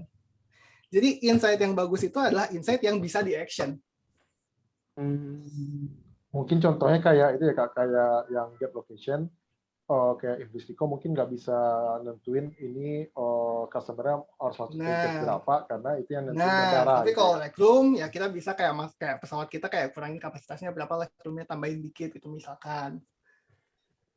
Gitu. Oke. Jadi gitu kayak coba dipikirin aja. Kalau misalkan nemu insight tentang fitur tertentu, terus kebanyakan nih mana yang mau dipresentasikan, pilih yang paling bisa di action. Jadi itu cuma general apa ya, general rule, nggak dibilang rule of thumb sih, tapi kayak general approach buat memprioritaskan mana yang harus dianalisis, mana yang nggak harus dianalisis. Gitu. Karena kadang-kadang data point banyak, terus kayak kita orangnya dikit gitu misalkan, terus kayak apa sih yang harus kita analisis duluan gitu, kayak bagian bisnis apa sih yang harus kita analisis duluan? Ya tentu saja bagian bisnis yang bisa kita sesuatukan gitu. Mas, kemudian nanya nggak, kalau Ya, misalkan saya nanya pengalaman Mas selama ngebimbing ini, ada nggak sih kayak insight paling yang menarik yang pernah Mas temuin? Jadi misalkan dari sesuatu apa yang sampai Mas sekarang masih ingat gitu, insight yang kelompok dulu-dulu itu dapetin, contohnya kayak gimana gitu Mas? Jadi kita nanti kebayang ibaratnya harus menggali sejauh apa gitu. Saya punya gangguan ingatan jangka pendek. Bentar, coba saya ingat-ingat ya.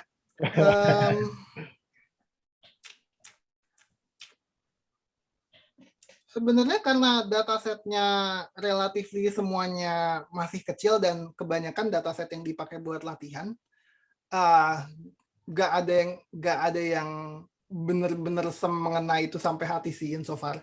Tapi yang selalu saya ingat itu adalah ada karena dikit yang melakukan ya, kayak yang menghubungkan insight sama artikel gitu. Lupa waktu itu apa ya. Itu tuh menurut saya, soalnya menurut saya sepengalaman saya, kelompok yang melakukan itu tuh masih relatif dikit gitu. Kayak insight ya udah insight aja dari data, terus nanti mereka modeling, kayak banyak ngomongin modelingnya gitu. Tapi jarang yang insight-nya apa, terus di back sama data, artikel apa, dan segala macam, terus make sense gitu. Tadi yang diomongin Mas, siapa sih tadi? Mas Lukman ya? Yang diomongin Mas Lukman tentang COVID, nggak ada bisnis kelas itu menurut saya udah make sense. Dan kayak kira-kira di level segitulah. Jadi makanya saya bilang ini arahnya udah benar sebenarnya. Itu tinggal dicari aja kayak di dari semua ini, mana yang mau difokusin, terus kayak dicari lebih dikit lagi. Itu. Oke. Lebih dikaitin sama yang artikel itu termasuk udah cukup baik ya berarti ya Mas ya? Menurut saya itu bisa jadi pertimbangan kenapa kita kayak kan gini kan intinya di situ kelihatan kan timpang kan, yang ekonomi ini ada yang dissatisfied, yang bisnis satisfied, kayak pilihannya berarti antara kita perbaikin ekonomi atau misalkan kita fokus aja ke bisnis gitu kan. Nah tapi artikel ini bener-bener bilang kalau ya udah jangan fokus ke bisnis, soalnya kayak nggak ada bisnis fight di COVID ini kayak berkurang banget ya Mas ya, karena emang gitu. Jadi, orang gitu ya. Jadi insight dari data ditambah insight dari luar itu berujung ke satu keputusan yang jelas gitu. Jadi kayak gitu yang bagus. Biasanya insight yang bagus tuh habis denger si stakeholder-nya literally tahu kayak oh berarti harus begini gitu. Berarti itu nanti di presentasi kita tampilin aja, kita infoin aja kayak dari artikel ini kita dapat artikel kalau misalnya saat pandemi ini untuk customer dari segi bisnis itu sangat-sangat berkurang. Biasanya gitu. Itu di akhir ada suggestion gitu kan, kayak suggestion action point-nya apa? Kayak misalkan di situ taruh action point-nya fokus ke eco. Kenapa? Soalnya tadi kita lihat ini, terus ternyata ada artikel ini. Oke. Itu jatuhnya itu sebagai kayak pelengkap atau emang sebagai suatu tambahan landasan gitu ya Mas ya? Kalau artikel kayak gitu. Ya, misalnya dari awal kita ngedefine dari berdasarkan artikel tersebut, terus dan juga dari data yang udah kita proses, kita menemukan kesamaan. Nah itu misalkan di-define dari awal, kalau misalkan itu emang berhubungan, atau emang dari di akhir-akhir kayak misalkan penjelasan kami dapat didukung oleh artikel ini gitu misalkan. Nah, kalau itu tergantung flow presentasinya kayak apa sih, case by case. Nanti di minggu keempat kita bakalan bahas itu. Jadi mungkin nanti waktu udah jadi dulu baru kita bahas. Siap. Oke. Di minggu 4. Komentar dari saya in general itu sih, kayak in general very good untuk minggu ini. Dari teman-teman ada pertanyaan atau enggak? Kalau saya sih udah tadi Kak, yang perihal cara kita untuk mengolah data ordinal itu. Kurang lebih ya gitu sih, kayak sama aja sebenarnya. Siap. Biasanya kalau misalkan data poinnya, maksudnya range value-nya kecil, kan cuma ada 5 ya, 0, 1, 2, 3, 4, 5. Ya udah kayak anggap aja kategorikal, terus di plot pakai bar plot, atau misalkan dilihat aja angkanya beneran. Kayak nggak usah pakai visual. Kadang-kadang orang lebih gampang lihat tabel juga kok sebenarnya. Jadi jangan terlalu terpaku semuanya harus jadi bar plot atau misalnya semuanya harus jadi apa gitu. Oke, siap. Mas Hafiz, ini mau tanya, Ya. masalah fitur apa departure sama arrival masih masalahin itu kan? Oh ya, yang kemarin ya.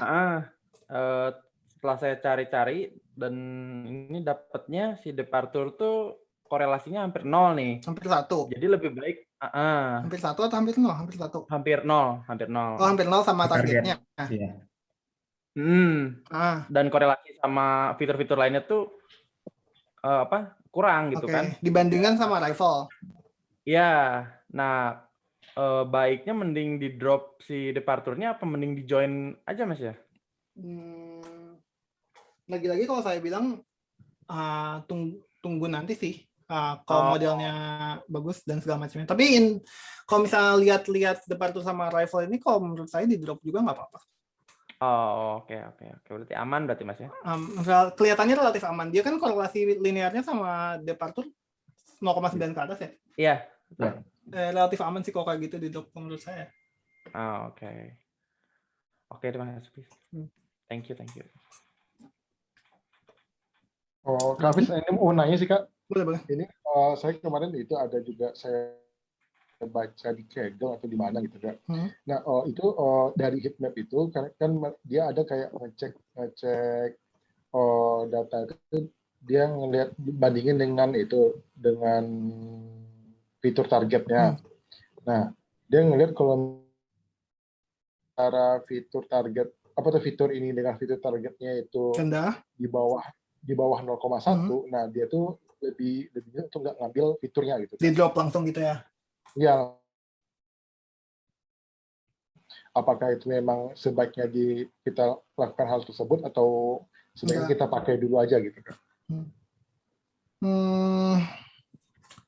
Panjang jawabannya. Tergantung sebenarnya. Tergantung pertama apakah modelnya pakai apa. Datanya segede apa, sekompleks apa. Kalau misalkan modelnya pakai regresi linear misalkan, itu masuk akal kalau di drop. Soalnya regresi linear itu dia cuma bisa nangkep korelasi linear. Kalau korelasi linearnya nggak ada, ya nggak bakalan berguna apa-apa tuh fungsi tuh fitur. Gitu. Itu kalau misalkan modelnya regresi linear. Kalau modelnya lebih kompleks, kayak misalkan boosting atau bagging atau tree, random forest dan segala macamnya, itu ada kemungkinan dia model kompleks macam itu bisa nangkep korelasi yang non linear. Jadi meskipun korelasi linearnya rendah, ada kemungkinan ada korelasi non linear itu yang bisa ditangkap. Ada kemungkinan. Itu. Nah, terus satu lagi yang harus dikonsider adalah pertama sebelum semua itu modelnya ini perlu bisa dimengerti atau enggak? Atau cuma perlu akurat? Kalau cuma perlu akurat, biasanya approach-nya adalah semuanya pragmatis. Jadi kayak masukin dulu aja semua, terus semuanya ditun mengacu dengan akurasi yang didapat. Gitu. Tapi kalau misalkan mau bikin model yang bisa dijelaskan ke orang dan segala macamnya gitu, di awal semua fitur itu harus kita yakin itu masuk akal kalau berkorelasi gitu. Oke. Berarti kita anggap semua fitur itu pasti berguna gitu ya Kak? Kalau misalkan cuma buat akurasi doang, anggap semua fitur itu berguna dulu gitu. Terus nanti tarik buang fiturnya itu berdasarkan akurasi di akhir. Biasanya kayak gitu. Kalau misalkan kita mau bikin model yang emang purely dipakai buat akurasinya. Tapi kalau misalkan kita bikin model yang pengen bisa dijelaskan dan diterangkan ke stakeholder misalkan, itu nggak gitu. Justru di awal kita harus yakin semua fitur yang kita ambil itu masuk akal kalau berkorelasi. Kalau misalkan kayak mau memprediksi satisfaction, tapi fitur yang dipakai itu misalkan pelanggannya pakai sweater atau enggak gitu, misalkan. Pelanggannya apalah yang nggak make sense gitu, misalnya pelanggannya botak atau enggak misalkan. Nah, meskipun fitur itu korelasinya tinggi, tapi kan kita nggak bisa menjelaskan kenapa orang botak satisfaction Orang tinggi. botak. Iya, Gitu iya, kan. iya. Makanya Benar. nggak masuk akal kalau misalkan pakai fitur itu gitu. Jadi kalau misalkan modelnya mau itu tujuannya adalah model yang nggak cuma akurat tapi bisa dipertanggungjawabkan istilahnya.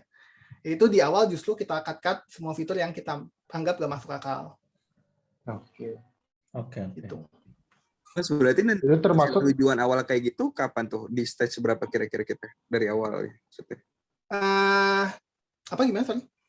Iya, menentukan kayak apakah kita harusnya pengen nentuin yang dari tingkat akurasi aja atau emang dari fitur-fitur yang sekiranya bisa kita jelaskan ke orang kalau misalkan itu mau benar korelasi gitu loh secara Itu dari contoh gitu. sebetulnya dua-duanya terserah kalian. Kalian bisa berargumen kalau misalkan ini kita model kita cuma pengen akurasinya gede soalnya nanti kita bakalan pakai seperti ini gitu. Atau modelnya harus bisa dipertanggungjawabkan karena kita akan bisa pakai bahkan kita pakai seperti ini gitu. Tergantung cara pakai modelnya gimana. Biasanya kalau model yang gini paling gampangnya antara model yang memprediksi kanker sama model yang memprediksi apakah orang bakalan ngeklik atau enggak. Itu kan beda ya level pertanggungjawaban yang harus dimiliki modelnya. Yang satu kalau misalkan dia salah prediksi kanker kayak dia orang mati gitu kan. Yang satu lagi kalau misalnya gagal memprediksi kayak ya udah orang nggak klik aja gitu. Kayak ruginya berapa sih rupiah? Oh iya. Gitu kan. Kalau yang klik itu ya kan. Jadi tergantung itu sebenarnya kayak menentukan modelnya itu harusnya gimana.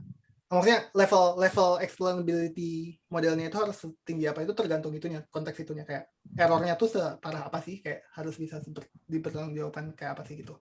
Nah, jadi mungkin hubungannya sama minggu depan, kayak kita segue ke merencanakan minggu depan ya.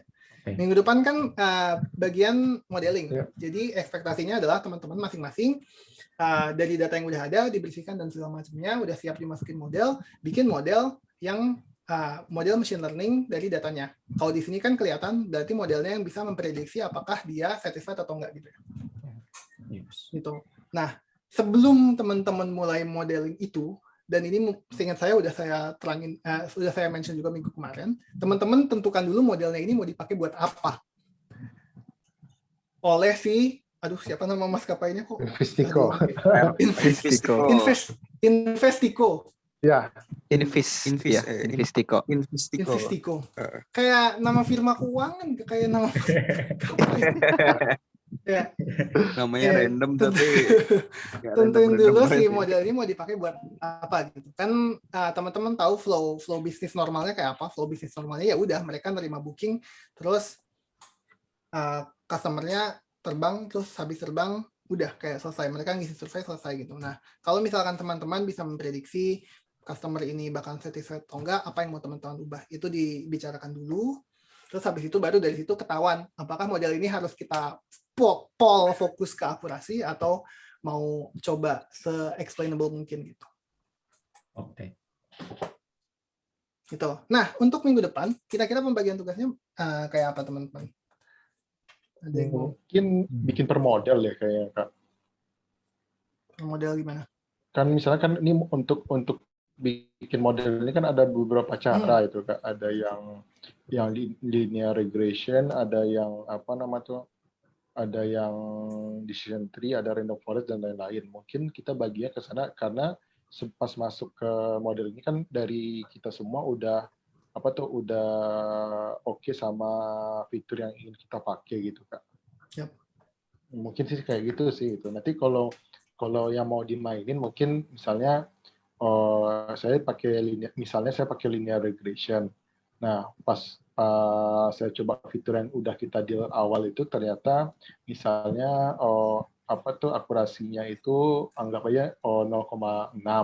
Nah, terus saya mau lihat nih kalau misalnya saya pakai yang tambahan fitur ini gimana sih jadinya gitu kan. Okay. Pas saya masukin ternyata lebih tinggi. Mungkin kita mainnya di sana aja gitu kan. Oke. Yang lain teman-teman ada yang setuju, ada yang tidak setuju? Atau ada yang mau mengajukan saya mengerjain model ini gitu? Berarti kita kalau kayak gitu kita harus sepakati dulu fiturnya harus sama atau enggak Mas Arif? Semua sama sih kalau menurut saya. Kalau menurut gue sih sama. Ya, iya, jadi habis ini rembukan fiturnya apa aja yang masukin, habis itu udah selesai fix ya udah. Datasetnya bikin. habis datasetnya dibikin, nanti semua orang pakai itu terus baru bikin model Oh masing-masing. iya, data Ya. yang tren sama itu ya Mas, tren sama Kalau tesnya saran ya? saya sampai tren sama tesnya semua samain, Oke. terus baru udah jadi dataset tren sama tes, baru semuanya di pakai dataset yang sama. Oke. Oke, siap. Oke, Mas. Ya, ya. Mana membaginya? Apakah mau nanti dirembukan juga nggak apa-apa. Iya kayak kemarin Nanti aja, Mas. kita WA Mas di grup lagi nanti. Ya. Hasilnya. Oke. Diskusinya. Oke. Kalau kayak gitu, ada lagi yang mau ditanyakan mungkin? Oh, cukup sih, Mas. Kalau dari saya sih udah nggak ada. Kalau lebih gitu ya. Jadi, saya recap lagi untuk minggu depan. Pertama, teman-teman harus bikin datasetnya, fixnya, kayak fiturnya mau pakai apa aja gitu. Oke, itu udah jadi, tren sama tesnya udah jadi, disebarkan, dan semua orang pakai itu untuk bikin model yang nanti dibagi-bagi siapa bikin model apa gitu ya. Oke, beberapa pointer dari saya untuk modeling. Pertama, tadi udah di-mention, tapi jangan lupa split trend sama test. Yang kedua, karena di split trend sama test, jangan lupa pastikan modelnya itu nggak overfit atau underfit. Oke. Nah, terus terakhir, meskipun nanti metriknya pakai akurasi, tolong dikeluarin juga recall, precision, F1, terus dicek confusion matrixnya kayak apa. Oke, itu untuk ngelihat fitur yang itu ya Kak, fitur yang paling apa namanya tuh, yang paling Penting. Ya enggak, bukan. Itu fitur importance.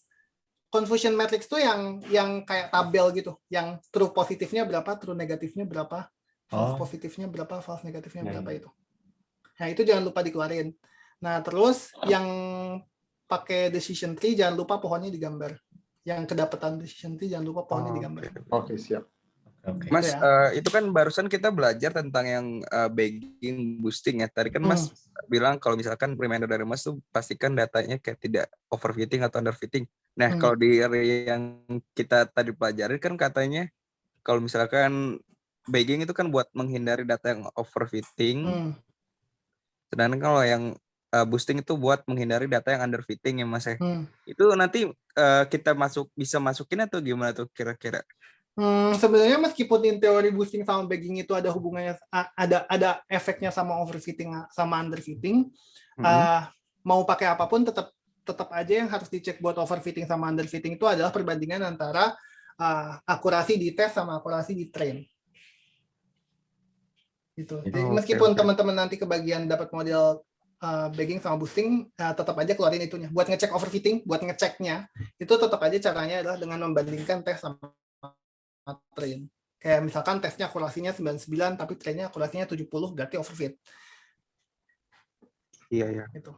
Iya, maksudnya jadi kayak kita langsung implement materi-materi yang baru kita pelajari itu berarti nggak apa-apa ya. Pakai aja nggak apa-apa. Oke, thank you Mas.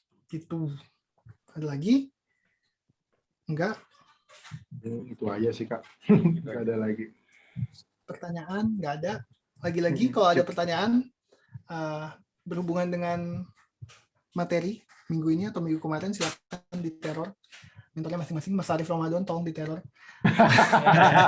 Siap. Kalau teror bilang salam dari saya. Atau mau Besok juga. Mau nguber-nguber mentor dari minggu pertama Mas Hendra gitu. Mas Hendra. Kayak saya boleh ngobrol tentang data science kan? Boleh. Gangguin aja. Kalau misalkan ada pertanyaan mengenai Final Project, langsung di WhatsApp aja. Dimension sayanya. Kadang-kadang kalau nggak dimension saya nggak. Habis mau nanya dong Kak. Ya boleh. Kalau misalnya kita nanya ke kan misalnya kayak Kak Hendra itu kan dia ngajarnya pas di awal-awal doang. Terus kita ternyata pengen menanya sama Kak Hendra ya deh perihal materi yang tadi gitu. Itu boleh nggak sih kira-kira kayak gitu? Boleh aja, kenapa enggak? Oh boleh aja. Kayak kira nggak boleh gitu. Ya, kalau misalnya pertanyaannya nggak terlalu personal, mungkin kayak di chat di WhatsApp grup terus di tag aja orangnya gitu. Mas Hendra, saya punya pertanyaan tentang apa-apa. Misalkan kayak data scientist in general sebenarnya harus apa aja sih gitu-gitu. Kalau misalkan pengen konsultasi yang lebih personal, kayak ya WA aja, tapi WA-nya jangan P gitu ya. Contohnya kayak gini Kak, contohnya nanya sama Kak Hendra tapi nanya tentang kayak modeling gitu, modeling pelajaran modeling. Coba Itu harus ke mentor yang appropriate-nya dulu aja sih. Siap. Ini apa? Kenapa emang mentor modelingnya kenapa? Coba. Ya, bukan. Sebenarnya sih kalau dulu itu pernah ikut kelasnya KMK gitu kan. Kayaknya apa tuh? Kalau saya kan yang untuk modeling ini kan kemarin 2 minggu ini belum sempat ikut karena ada aktivitas gitu kan. Nah, karena dulu itu pernah ikut seminarnya KMK, jadi kayak gitu aja dia jelasin ya. Jadi kalau kayak gitu ya coba aja di message aja seperti orang manusia sosial pada umumnya. Selamat malam Mas Hendra, saya ini rakamin batch sekian. Dulu saya sempat menghadiri seminar Mas, mau konsultasi dikit mengenai data science, boleh atau tidak gitu. Kalau misalnya dia bilang enggak, saya lagi tidur, gimana caranya dia lagi tidur bisa jawab, kan bingung. Ya jangan, kalau misalnya dia bilang saya silakan, ya udah tanya gitu, santai aja. Iya, Mas. Oh ya Mas, mau nanya kalau tutor kami itu yang paling senior itu siapa ya Mas? Kalau Mas tahu. Jadi kan kita langsung dengar yang paling senior tuh, yang paling lama di data science. Yang paling senior, salah satu yang paling senior lah Hendra sih.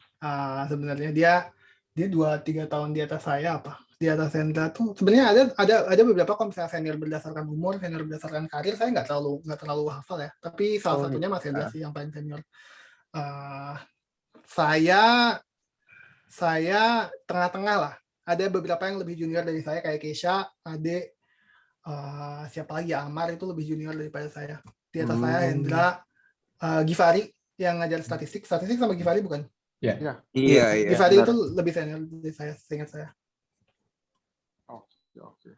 Tapi biasanya kalau mau nanya ke yang responsibel sama sesinya aja sih. Gitu. Ya, benar. Sama batch-nya ya. Kalau misalkan nanya machine learning, batch kalian nggak ke saya, ke Mas Arif loh. Kan ke saya. Not paid for that. Ya gitu. Tapi kalau nanya final project saya. Siap. Oke. Ada lagi? Udah, ya Mas. Udah kebanyakan saya nanya. Apa. Kan udah bayar. Iya tadi saya maaf buat semuanya Mas, saya kira tuh saya udah yang terakhir kan udah setengah jam ya. Saya panik tuh langsung mau ngajuin ya, ternyata saya masih kedua gitu kan. Masih lama. Apa? Kalau ada pertanyaan tanya aja karena kalian bayar. Semua ini adalah transaksional. Peran kita ini sebenarnya nggak ada apa-apanya, ini purely transaksional. Jadi tanya aja. Oke, ya udah kalau gitu sudah terlalu malam mungkin. Silakan beristirahat teman-teman. Terima kasih atas waktunya. Makasih udah mau menyempatkan waktunya di akhir pekan. Harusnya istirahat kan. Ya nggak apa-apa. Terima kasih. Sampai ketemu. Saya tunggu filenya Mas Azil. Iya Mas Hafiz, nanti saya send. Yap, thank you. Selamat malam. Thank you Mas Hafiz. Selamat malam. Oke. Nah, jadi kita mau gimana nih next untuk fitur dulu? Tugas dulu deh. Tugas buat kumpulin besok mau gimana? Nah, iya. Atau mau bahas yang tadi dulu? Yang tadi udah fix nggak sih untuk yang hari ini tugas? Iya, udah aman belum bener? Oh iya. Oh, udah kayaknya tadi. Untuk yang dokumen kayaknya ada yang perlu ditambah lagi nggak? Kalau dari gue sih udah aman sih kayaknya. Dari Mas Lukman tadi udah ditambah yang sisi negatif juga udah cukup sih kayaknya deh. Sih enggak terlalu ini juga. Enggak harus banyak juga.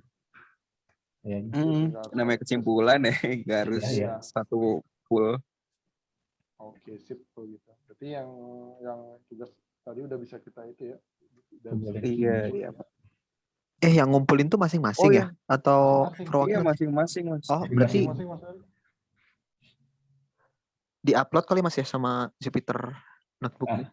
Jupyter sama PDF yang dokumen sama Jupyter Notebook. Benar. Ya.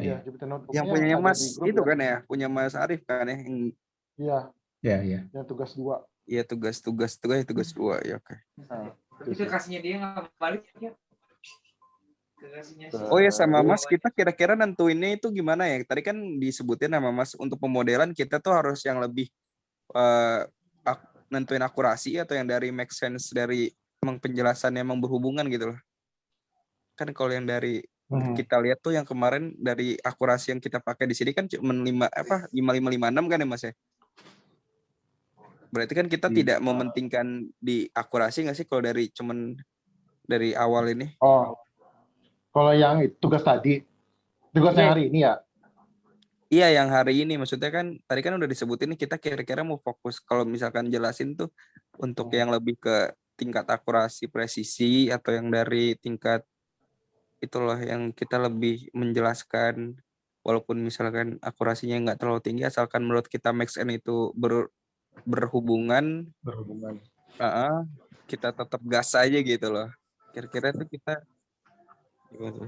Oh, kalau dari gua sih, karena tadi baru diinfoin sama Mas Hafiz Perial ini, gua nggak tahu juga sih. Kita akurasi paling tinggi berapa, di mana dia tuh nggak overfitting kan. Itu sih yang tadi.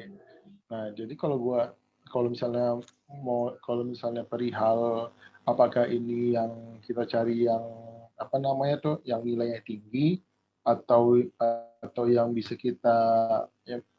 kita jelasin fitur-fiturnya, itu gue nggak tahu sih. Harus dicek lagi. Iya, nanti sih kelihatannya bakal kelihatan pas kita ngelakuin modeling setelah modeling gitu. Bukan untuk yang tugas, untuk yang tugas ini nih, Mas Sukman. Oh, tugas yang YouTube. Yang hari ini. Oh, sorry. Yang YouTube. Iya. Iya kan berhubungan tuh, tapi saya nggak masalahin tugas hari ini sebenarnya kayak ya udah segitu juga udah bagus gitu. Cuman buat next kan kita bakal tadi yang kata Mas Hafiz bilang kita mau lebih pentingin akurasi atau enggak gitu. Kalau dari gue sih karena kita lebih enak yang bisa kita yang bisa kita jelasin karena karena iya itu kan kayak stakeholder juga. Stakeholder kan akurasinya segini, kenapa? Pasti ditanya kenapa gitu. Kenapa itu nanti kita nggak bisa jelasin kan gitu.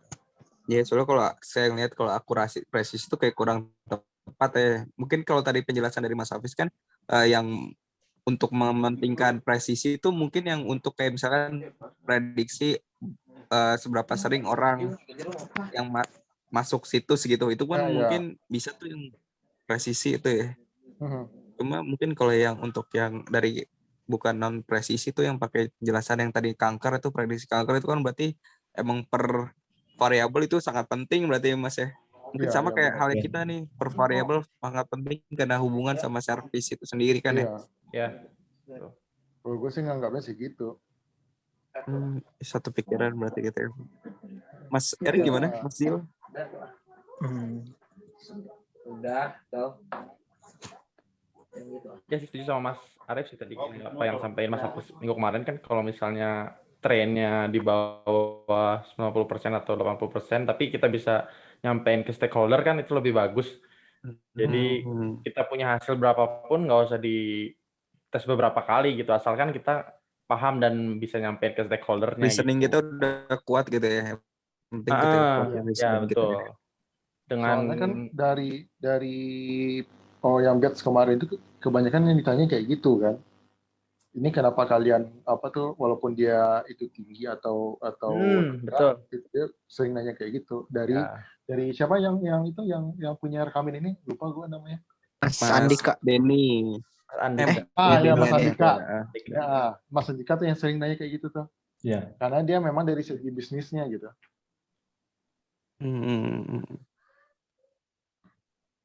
Itu sih kalau menurut gue sih gitu. Oke.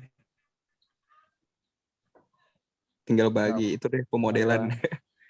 Nah, paling kalau untuk fitur apa aja yang mau kita ambil, rasa gue sih kita selesaiin dulu nih. Semua semua komitmen kita. Nah, nanti dari masing-masing kita infoin aja kira-kira ini fitur ini kayak bagusnya dihapus kenapa gitu. Kayak tadi kan kayak yang saya nanya ke Mas Hafiz yang departure tuh boleh drop kan? Kayak misalnya tadi itu contohnya mungkin gua ambil ke get location. Nah, yang get location ini kita nggak bisa ngatur karena itu dari bandara misalnya kan. Nah, mungkin itu bisa kita hapus karena ya kita nggak bisa kalau misalnya mau kita ubah, kita nggak bisa ngelakuinnya gitu kan, nggak bisa melakukan actionnya gitu. Gitu sih. Iya ya mas. Maksudnya yang kayak Benar-benar. Kalau gue gitu aja sih. Gitu. Jadi yang perlu kita lakuin pertama itu dulu selesai dulu punya kita, terus paling besok jam berapa kita mau itu nih ngelesain dokumentasinya. Satu lagi apa? Ada 4 ya? Ada 4. Gabungin Jupyter-nya, bikin presentasinya, laporan project sama mentoring ya. Ya. Bagian tugas gitu mau kayak kemarin lagi atau di roll atau gimana tuh? Kalau mau di roll boleh. Di rolling aja lah, biar semua ngerasain gitu. Ya, benar. Oke.